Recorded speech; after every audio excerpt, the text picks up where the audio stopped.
your data, a spreadsheet program like MS Excel, and a working knowledge of mathematics to know how to calculate the returns on your SIP if you have recently started investing in mutual funds or are considering investing. By the end of this video, you will know the different methods of calculating returns, what is XIRR, why XIRR is a helpful tool for calculating returns on SIP, and how to calculate returns on SIP. Hello and welcome. I am Prarthana from Clear, that is India's largest tax and financial services platform. By the way, I have an exciting announcement for new subscribers. We have a free gift for you. We have curated 4 of our best calculators that will help you estimate the future cost of your financial goals. To claim it, subscribe to our channel and let us know in the form that is provided in the description box below. The calculation for the return on investment is based on the type of investment. Well, broadly, there are 2 ways of investing in mutual funds: through lump sum and a systematic investment plan, also known as SIP. While calculating for lump sum investment is easy, most novice investors begin their journeys via SIP. There are 4 ways of calculating the returns here: point-to-point or absolute return, simple annualized return or effective annual yield, compounded annual growth rate or CAGR, and the XIRR method. We will only focus on the XIRR method in this video. Let us see what XIRR is and why it is an ideal choice for calculating returns on SIP. XIRR stands for the Extended Internal Rate of Return. It is helpful in calculating SIP as the investment is made on a particular date at regular period for your choosing. You can choose the period as monthly, quarterly, biannually or annually. And when the investment is made, you will get a fixed number of units which depend on the net asset value or the NAV of the scheme at that point of time. However, over a period, the accumulation makes the calculation a bit more complicated. Here, the XIRR function is useful.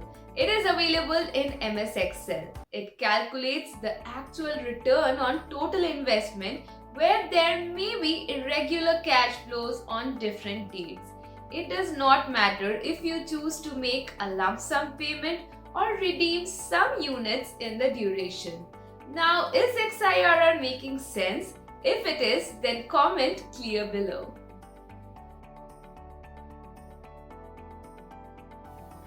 Now, let us see how you can do the calculation on MS Excel.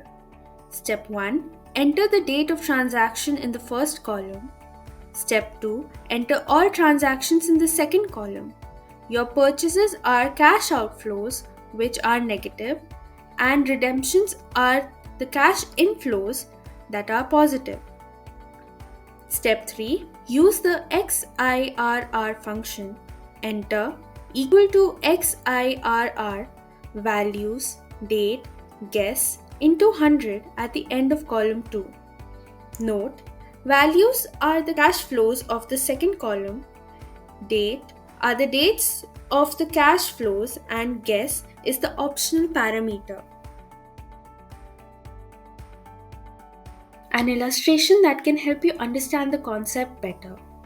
Column A is for date of transaction and column B is for transactions. According to the illustration, we are investing for 10 months and the 11th month is the month of redemption. We invest Rs 2000 each month, that is the cash outflow.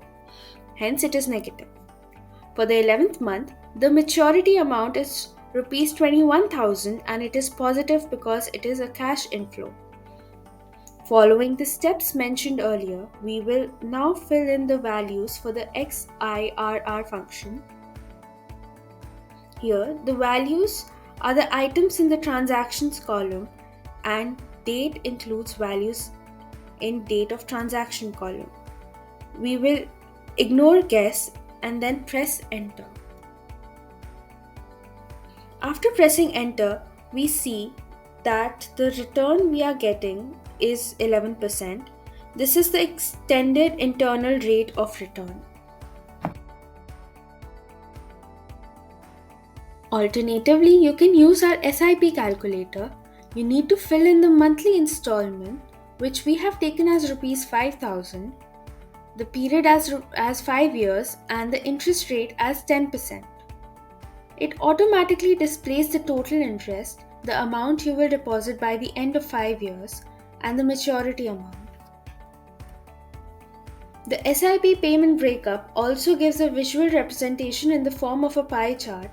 When you hover the mouse over the pie chart, you can see the interest contribution and the principal contribution. Next to the pie chart, there is a visual comparison of your SIP returns compared to the returns you would have had if you invested in fixed deposits.